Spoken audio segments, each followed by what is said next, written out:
So what is the impact on families of this poor fit between our very well-meaning institutional structure and our legal profession and the needs that families bring into the room? For families, what's often the result, and I've asked before I made this talk, and I know that it's similar here in Brazil to what I'm describing is true in North America and elsewhere. Families' financial resources, which tend to be scarce, get drained and wasted. The ability of the adults to recover from the divorce trauma is impaired, not helped. And the ability to parent children, because children need more from their parents at the time of separation and divorce than at any other time of their lives, the ability of parents to respond with appropriate parenting tends to be worse at that point than at any other time in the history of the parental relationship. And it's made worse by the bad fit. So, what happens to lawyers who work in this institutional structure that doesn't fit human needs very well? Well, is it news to any lawyer that our clients often emerge very unhappy? I don't think so. In the United States, family lawyers are more likely to be sued for professional negligence than in any other specialty. And it's because people come out unhappy. A study in the state of Washington found that 70% of the nominal winners at divorce trials ended up deeply unhappy with both the process and the outcome. We can assume that 100% of the losers are deeply unhappy with the process and the outcome. So what you can see is that about 85% of everybody who goes into the courts comes out unhappy. Our clients have to get mad at somebody. They've already been mad at their spouses and it didn't help much, so they get mad at the lawyers. And it doesn't make for a happy professional life.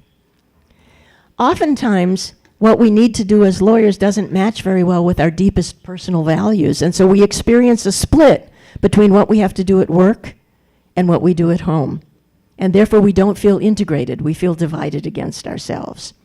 I don't have time to tell you about all the ways that this plays out, but it includes drug abuse, alcoholism, and suicide attempts and mental illness, which are much more prevalent in the legal profession than in the general population. It's not so good for courts either. In courts, cases get over-litigated because our emotionally distressed clients want something that courts can't give them. The dockets of the court become crowded with a burden on scarce resources of the judiciary, and judges are asked to solve problems that law school didn't prepare them for, so they're not so happy. Well, we've never questioned this in a systematic way before because we didn't have much else to offer clients. So why would we talk about these truths that we all know, the secrets that we don't like to discuss? This is where collaborative law comes into the picture. And I'm going to not tell you very much more of history and get to the meat of it. What's collaborative law? In collaborative law, lawyers and clients all sign a binding contract that nobody's going to go to court or threaten to go to court while the collaborative process is going on. And if a client does decide to take matters to court, both of the lawyers, and I'll tell you later about the professional team, but all of the professionals have to quit, and the clients have to hire a new team of lawyers to represent them in court. That's a heavy price to pay. It keeps people negotiating if we have that kind of contract. All negotiations in collaborative law are face-to-face with the clients present in the room. Lawyers never bargain as agents in the absence of their clients, so the clients are front and center. What this means that when the lawyers cannot ever go to court for the clients, it means that we can create a safe negotiating room in which your client knows that she will never meet me, the husband's lawyer, as an enemy in a courtroom. I can never do that. I can never be that person. And it makes possible a different kind of negotiating system. It's fair to say that nothing prevents a traditional lawyer from agreeing to stay at the table long enough so that the clients could solve their own problems and it's not necessary to go to court. The problem is that there are no incentives and disincentives that keep the lawyers in the room. Lawyers are comfortable going to court, and so we do. We leave the room too quickly. The thing that makes it impossible for us to go to court and have the judge resolve a difficult issue is the disqualification agreement that we sign at the beginning in collaborative law that says, if it's taken to court, we're out of a job. We don't like to be out of a job. We don't like to fail. So we keep at it. We keep working. It's the first legal dispute resolution model in which the risks and the costs of failure are distributed to the lawyers as well as to the clients. What we know is that fewer than 10% of collaborative cases that start with this formal agreement fail to reach a full settlement on all issues. More than 90% reach a full settlement.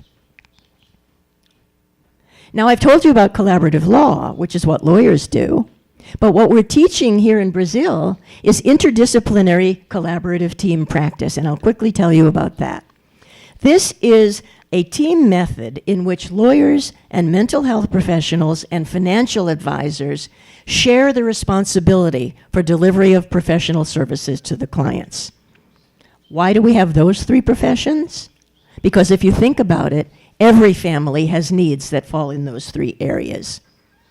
The key features of collaborative team service delivery are coordinated, structured, professional service delivery, working with agreed roadmaps and protocols so that the clients, the lawyers, the mental health professionals, and the financial professionals at every moment know where we are in a very well-defined process, so that people are not confused about what the task is at every stage of the work that we do. And everybody agrees to follow that roadmap and not to do something different. The professionals have written commitment, and the clients as well, written commitments about good faith participation in problem solving. Everybody agrees to that. Looks at one another face to face and says, I agree to behave that way. When people look at one another in the eye and promise, they tend to try to keep that promise. And people do try to behave with good faith. We agree to be transparent about information so that there's no playing what in America is called hide the ball. I don't know what the expression would be here, but we're not hiding information. We're not using it as a weapon. We're using it as a shared resource, as a shared tool. And we have a very high level of communication and trust on the professional team. We are not adversaries, we're colleagues, and we work in harmony with one another, and we spend a lot of unpaid time in groups and meetings learning how to trust one another and learning how to be transparent and to follow protocols. In fully integrated team practice, and this was a rather shocking concept at first for us lawyers to absorb, we lawyers do not own the case. We do not have exclusive control over how the case will move forward. We do not hire the mental health professionals, and we do not fire them. The clients hire the mental health professionals and the financial neutral. And it's the client who decides whether they're satisfied with the coordinated services that we all deliver together. Each profession has direct personal accountability directly with the clients, not through the lawyers as controllers of the process. Each profession brings its own unique sets of skills, understandings, and temperament into the negotiating room. You'll recall I described the lawyer's temperament. I can assure you that the psychological profile of a mental health professional is very different from that of a lawyer. The psychological profile of financial professionals is very different from both of those other professions. And the clients benefit from having multiple lenses and multiple voices, helping them to understand problems and solutions. A very interesting feature that we discovered about collaborative team practice when we started doing it is that once we start working in this trust-based way, based on agreed protocols and systems of accountability to one another at the professional level as well as with the clients, is that we had, without intending to, what we had created is what's called an emergent learning system in the domain of systems theory. This is called an emergent learning system. What it means is nobody told us how to do this. Nobody from on high said, you must do this and you may not do that if you want to be a collaborative professional. We just started struggling with what you do once you can't go to court anymore. How on earth are we going to help these people get to solutions? And in an emergent system, you make a mistake, you talk about it, and you learn how to do better next time. It's a self-correcting system that teaches itself how to do better. And that's why I've put on this slide images of birds flying in a flock and fish swimming in a school. Those are classic natural emergent systems in which nobody teaches the birds how not to bump into each other when they're in flight. How do they do it? How do the fish make that perfect circle? How do they do it?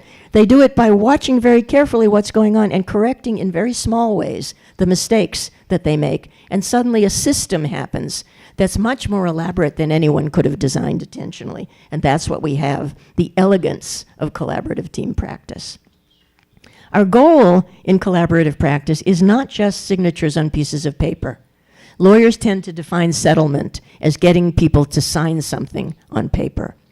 We are looking much more broadly and deeply when we work in collaborative teams.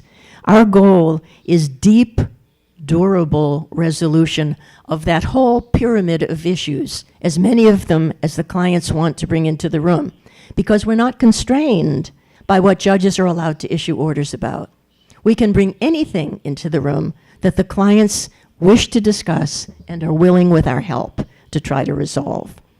So it's a deep resolution we're looking for, one that's going to look as good to the couple 10 years from now as it looks today, and one that will allow them to dance at their children's weddings and meet over the christening of the grandchildren. Now, we won't talk about that, but what we will talk about is that collaborative practice is a healthy, we hope healthy, we work hard to make it a healthy professional system that meets an unhealthy family system and helps it to restructure itself into two households that can return after the divorce to the ability to be healthy parents of the next generation. This is a very different kind of goal and mission than we lawyers describe for ourselves when we're working in the ways that we learned in law school. Another characteristic of collaborative team services is that it's not just, you mentioned, Raquel, you mentioned that you like to look to the future, not to the past. And this is definitely one of the things that you're sharing with collaborative practice. When we're working in teams, we're encouraging them at every moment to build a new story for the future, not arguing about the old story of the past. And we're trying to give them understandings and skills that they can take out of the process with them that will make them do a better job after the divorce of parenting than they were able to do at the end of the marriage. So we call it value-added service delivery. We remain available to the couple and the family, not just until there's signatures on the piece of paper. We remain available for the period of greatest stress in a restructuring family, which is not entry of judgment. It's the 18 months to 2 years after entry of judgment, because that's when things start to change dramatically. That's when mother might meet a new boyfriend, father might meet a new girlfriend, somebody might need to move to a cheaper neighborhood because there isn't enough money to go around. The children have to change schools. These are intensely stressful, and it's part of the client's experience of divorce, even though it's not part of what a judge can issue orders about. And so we define the mission of the team as remaining available for the entire divorce experience so that when the clients need us, and we help them to believe that they will need us, that change and stress is normal, and that they're going to need more help than just writing their names on a piece of paper, and we remain available to help them do it. How am I doing on time? It's okay? So I'm going to talk a little bit about public policy, what we think that we've learned from doing collaborative practice in this way for more than 15 years. This is what we would say if we were allowed to invent an entirely new system by which lawyers and other professions could help families through divorce instead of working with the one we had and grafting it into divorce. And here are some of the principles that I think would apply if we were able to redo this system or create a brand new one. The first principle is, I believe, that the adversarial public ordering of divorce disputes, which is what happens in and near the courthouse. That ought to be a last resort that a society offers for couples who are not able or not willing to solve their own problems, making use of the kinds of resources that these three professions and other helpers can give to them. That court-annexed processes should be considered like the emergency room and the intensive care unit in the medical profession. Specialist, secondary, and tertiary care. So that we have to have a strong and excellent court system, and we have to have them available for families that can't be helped to their own solutions. But it should be the last place to go, not the first stop for a family. And the reason why I make that policy recommendation is because the social and economic costs of using courts as the place of first resort are unacceptably high. We've seen how that works, and it's not great. So, now a little bit about collaborative practice in terms of those of you in the room who haven't yet decided whether you're interested in learning more or not. I would say that it's not for every client, but what we have learned is that all but about 3 to 5% of clients with the right mix of professional support from a team can be helped to get from here to solutions. Some of them need more help than others, but most of them can do it. And it's a relatively small segment that don't have the emotional intelligence or will to solve their own problems with professional help. It's not for every client. It's not for every lawyer. We will always need excellent trial and appellate legal advocates. A specialist function, I would suggest, that works in and near the courts for secondary and tertiary care of family systems that need that resource. So I would suggest to you that the collaborative practice movement is colleagues to those lawyers who prefer to continue to litigate and do appellate work. And that's a matter of temperament and choice. But we are colleagues. We need one another in order to provide a complete legal problem-solving resource for families in need. Every family and every community benefits from normalizing the private ordering of disputes far away from the courts for those families who with help can do it.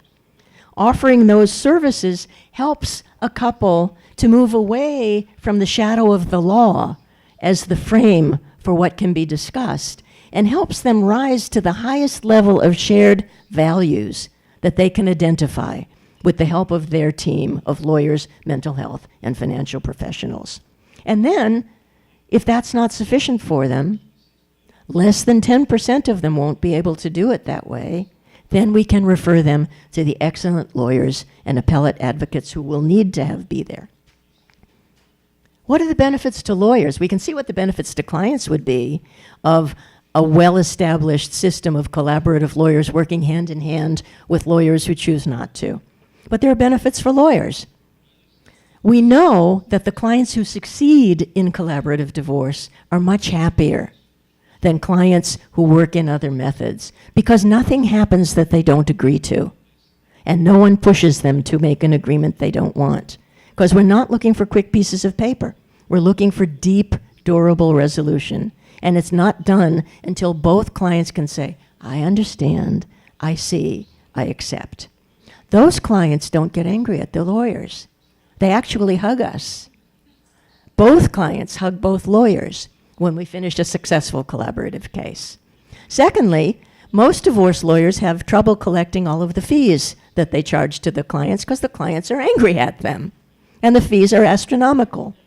But in collaborative practice, the clients are seeing the value that they're getting, and they're involved every minute in what's happening, and they pay their bills, which is very nice for lawyers. When lawyers work in the way that I'm describing, what happens gradually, not right away, but gradually, is an integration of your private personal values and your professional values. Everything that makes you a better person at home with your family also makes you a better collaborative lawyer. So we become happier and healthier because we sense that we're doing socially useful work and we're doing it well. There are also benefits for the courts. Conserving scarce judicial resources, and I imagine that Brazil, like most countries, doesn't have unlimited resources for the courts. It's best that those resources be used for the families that really need them, and that they not be used for families that don't have to be there. We can clear court dockets much better if we're not clogging the system with people who expect things that courts can't give. This allows the judges to spend a lot more time with the 5% or so of couples who need the most help from public decision makers. So I suggest to you, this is a different and profoundly different positive way to help couples divorce, and I hope many more of you are going to sign up for the next training.